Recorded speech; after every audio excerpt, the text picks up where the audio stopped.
கர்த்தருடைய பரிசுத்த நாமத்திற்கு மகிமை உண்டாவதாக. இன்றைய இறைவார்த்தை ஏசாயா 64வது அதிகாரம் 8வது வசனம். இப்பொழுதும் கர்த்தாவே, நீர் எங்களுடைய பிதா, நாங்கள் களிமண், நீர் எங்களை உருவாக்குகிறவர், நாங்கள் அனைவரும் உமது கரத்தின் கிரியை. But now, O Lord, you are our Father, we are the clay, and you are our potter, and all we are the work of your hand என்று வாசிக்கிறோம்.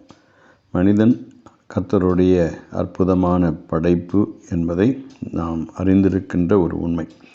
நாம் ஆண்டவருடைய கரத்திலே களிமண்ணாக இருக்கிறோம்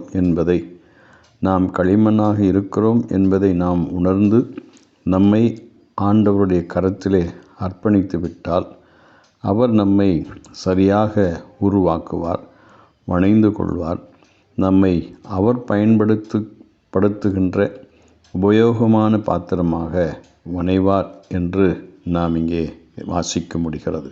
ஆகவே இந்த உலகத்திலே ஆண்டவருடைய கரங்களிலே நாம் படைப்பின் மக்களாக, படைப்பின் களிமண்ணாக இருக்கிறோம்.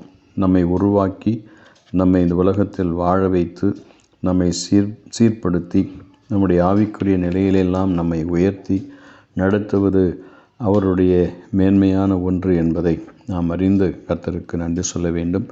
God's authority to shape us in worldly to spiritually என்று நாம் பார்க்கிறோம். நாம் அவருடைய கரத்தின் கிரியைகளாக இருக்கிறோம் என்பதை உணர்ந்து, களிமண் என்பதை உணர்ந்து அவரிடத்திலே நம்மை அர்ப்பணிப்போம். அவர் நம்மை சரியாக வணைவார், நடத்துவார். கர்த்தர் இந்த வார்த்தைகளை ஆசீர்வதிப்பார்.